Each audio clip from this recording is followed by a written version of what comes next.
ദഖായിഖ് മഅല്ലാഹ്, അല്ലാഹുവിൻ്റെ കൂടെ ഏതാനും നിമിഷങ്ങൾ.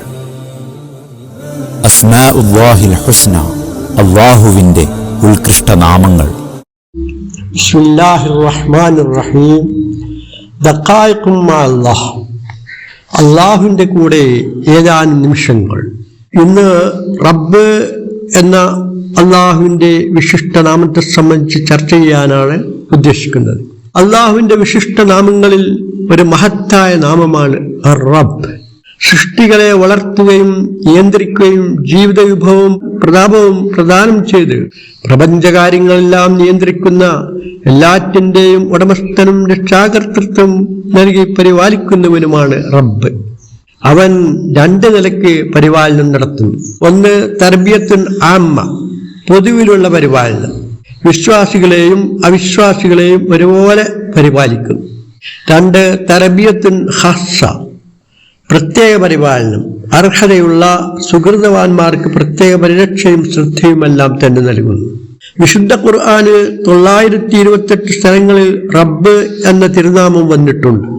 വളരെ യുക്തിദീക്ഷയോടെയും ഗുണകാംക്ഷയോടെയും സൂക്ഷ്മതയോടെയുമാണ് അവന്റെ മനുഷ്യ സൃഷ്ടിപ്പ്.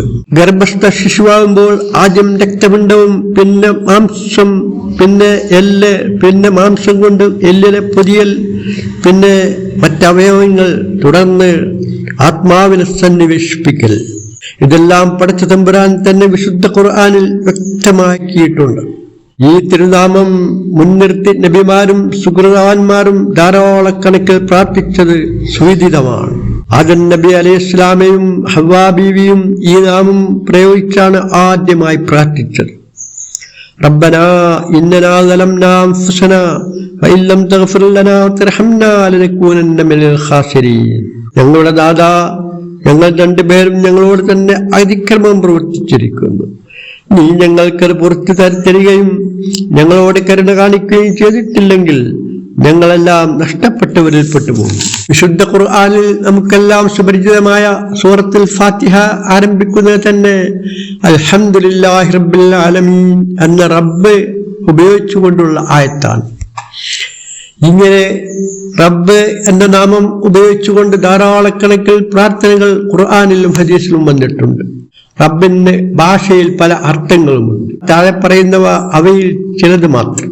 ഉടമസ്ഥൻ, യജമാനൻ, വളർത്തുന്നവൻ, നിയന്ത്രകൻ, നിലനിർത്തുന്നവൻ, അനുഗ്രഹം ചൊരിയുന്നവൻ, പരിപാലകൻ എന്നിങ്ങനെ. അൽ എന്ന അവ്യയം കൂടാതെ റബ്ബ് എന്ന പദം ഉപയോഗിക്കുമ്പോൾ വളരെ പരിമിതമായ അർത്ഥമേ അതിനുണ്ടാവുകയുള്ളൂ.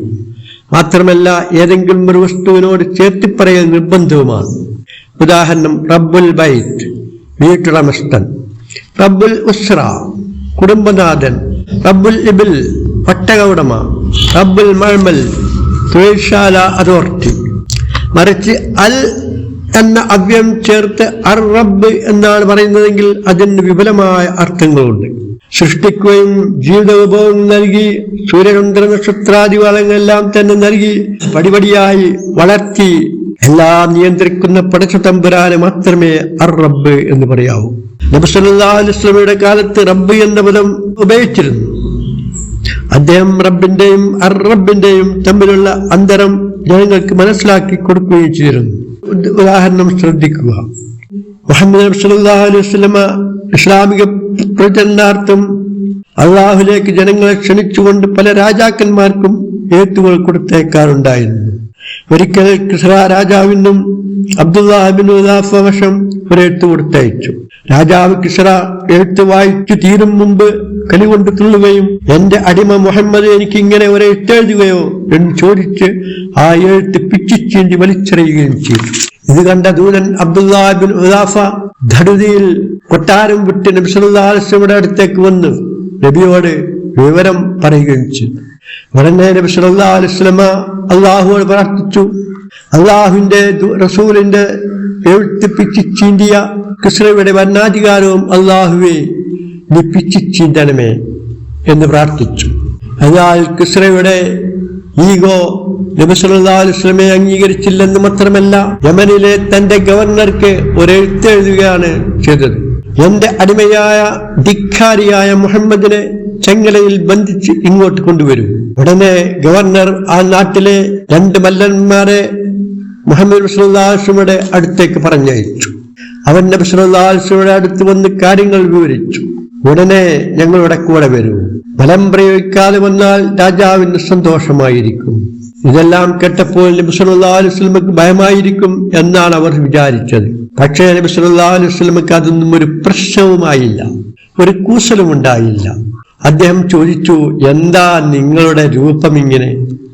ദാടിയും മുടിയുമെല്ലാം വടിച്ച് ആകെ വികൃതമായിരിക്കുന്നുവല്ലോ. അവർ പറഞ്ഞു, ഞങ്ങളുടെ റബ്ബ് അങ്ങനെ ചെയ്യാനാണ് ഞങ്ങളോട് കൽപ്പിച്ചിട്ടുള്ളത്. നിങ്ങളുടെ റബ്ബോ? എന്ത്? ആരാ നിങ്ങളുടെ റബ്ബ്? ഞങ്ങളുടെ രാജാവായ കിസ്രയാണ്, അങ്ങനെ വിളിക്കാനാണ് കൽപ്പന. നബി സല്ലല്ലാഹു അലൈഹി വസല്ലം പറഞ്ഞു, എന്നാൽ ഈ പ്രപഞ്ച സൃഷ്ടാവായ അള്ളാഹുവാണ് എന്റെ റബ്ബ്. അവൻ താടി വളർത്താനും മീശ മുറിക്കാനുമാണ് കൽപ്പിച്ചിട്ടുള്ളത്. ഏതായാലും ഞാൻ ഇന്ന് നിങ്ങളുടെ കൂടെ വരുന്നില്ല, നാളെ രാവിലെ വരും, കാര്യങ്ങൾ അപ്പോൾ പറയാം. കൂടെ വരാമെന്നൊന്നും നബി സല്ലല്ലാഹു അലൈഹി വസല്ലം പറഞ്ഞില്ല. അങ്ങനെ അവർ തിരിച്ചുപോയി. അന്ന് രാത്രി കൊട്ടാരത്തിൽ ഒരു ഭയങ്കര സംഭവം ഉണ്ടാവും. കൊട്ടാരത്തിലെ രാജാവായ കിസ്രയെ തന്റെ മകൻ കൊല്ലുകയും ഭരണാധികാരം സ്വയം ഏറ്റെടുക്കുകയും ചെയ്തിരിക്കുന്നു. നാട് മുഴുവൻ ഈ വാർത്ത പ്രചരിച്ചു. ഇതൊന്നും അറിയാത്ത ഈ 2 പാവം മല്ലന്മാർ നബി സല്ലല്ലാഹു അലൈഹി വസല്ലമയെ പിടിച്ചു കൊണ്ടുപോകാൻ അതിരാവിലെ എത്തിയിരിക്കും. നബി സല്ലല്ലാഹു അലൈഹി വസല്ലമ ചോദിച്ചു, നിങ്ങളുടെ റബ്ബ് എവിടെ? ഖത്ല റബ്ബി റബ്ബക്കുമാ, നിങ്ങളുടെ റബ്ബിനെ ഇന്നലെ രാത്രി എന്റെ റബ്ബ് കൊന്നിരിക്കുന്നു. സംശയമുണ്ടെങ്കിൽ നിങ്ങളുടെ ഗവർണറോട് ചോദിക്കുക. ഗവർണർ അത് ശരിവച്ചു. മാത്രമല്ല, കിസ്രയുടെ മകനും അവിടുത്തെ ജനങ്ങളും മുഹമ്മദ് സല്ലല്ലാഹു അലൈഹി വസല്ലമയെ അംഗീകരിക്കുകയും നബിയുടെ പിന്നിൽ അണിനിരക്കുകയും ചെയ്തിരിക്കുന്നു എന്ന വാർത്ത അറിയുകയും ചെയ്തു. സഹോദരങ്ങളെ, ഇപ്പോഴൊന്ന് ചിന്തിച്ചു നോക്കൂ. റബ്ബായി ചമയുകയും എന്റെ അടിമായ നബി സല്ലല്ലാഹു അലൈഹി വസല്ലമയെ വിശേഷിപ്പിക്കുകയും ചെയ്ത ആ ദുഷ്ടനായ കിസ്ര, ആ കിസ്രയുടെ അപ്പോഴുള്ള അവസ്ഥ എന്താണ്? സ്വന്തം മകന്റെ സപ്പോർട്ട് കൂടി ഇല്ലാത്ത ആ ദുഷ്ടൻ നിലം പതിച്ചത് കണ്ടില്ലേ? രാജാതിരാജനായ അള്ളാഹു അവന്റെ പ്രവാചകനെ നിന്ദിക്കാനും ചവിട്ടിമതിക്കാനും സമ്മതിക്കുമോ? സ്വയം റബ്ബായി ചമഞ്ഞ ഫിറൗനുണ്ടായിരുന്നില്ലേ? അവന്റെ അവസ്ഥ ഇന്നെന്താണ്? അള്ളാഹുവിന്റെ ഇടപെടലുകൾ ഇത്തരം സന്ദർഭങ്ങളിൽ എല്ലാ കാലഘട്ടങ്ങളിലും ഉണ്ടാകുമെന്ന് ബുദ്ധിയുള്ളവർ മനസ്സിലാക്കേണ്ടതാണ്. അള്ളാഹുവിന്റെ പ്രപഞ്ചത്തിലാണ് നാം ജീവിക്കുന്നതെന്ന് മനുഷ്യന് ബോധം വേണം. അവൻ ഉദ്ദേശിച്ച രൂപത്തിൽ അല്ല നീങ്ങിയതെങ്കിൽ അവൻ ചിലപ്പോൾ ഇടപെടും എന്ന ചിന്ത നാം കൈവിടാൻ പാടില്ല. അതുകൊണ്ട് സഹോദരങ്ങളെ, നാം റബ്ബിനെ സംബന്ധിച്ച് ആദ്യമായി പഠിക്കുക, റബ്ബിന്റെ വക്താക്കളാവുക, റബ്ബിന്റെ ആശ്രിതരാകുക, നബി സല്ലല്ലാഹു അലൈഹി വസല്ലം പറഞ്ഞത് അന്വർത്ഥമാക്കുക. നബി സല്ലല്ലാഹു അലൈഹി വസല്ലം പറഞ്ഞു, ദാഖത്തുൽ ഈമാൻ മൻ റദിയ ബില്ലാഹി റബ്ബൻ വബിൽ ഇസ്ലാമി ദീനൻ വബി മുഹമ്മദ് സല്ലല്ലാഹു അലൈഹി വസല്ലം നബിയ. അല്ലാഹുവിനെ റബ്ബായും ഇസ്ലാമിനെ ദീനായും മുഹമ്മദ് സല്ലല്ലാഹു അലൈഹി വസല്ലമയെ നബിയായും തൃപ്തിപ്പെട്ടവൻ ഈമാനിന്റെ മാധുര്യം ആസ്വദിച്ചു കഴിഞ്ഞു. അല്ലാഹു നമ്മെല്ലാം അനുഗ്രഹിക്കട്ടെ. ആമീൻ. വആഖിറു ദഅവാനാ അനിൽ ഹംദുലില്ലാഹി റബ്ബിൽ ആലമീൻ. അസ്സലാമു അലൈക്കും.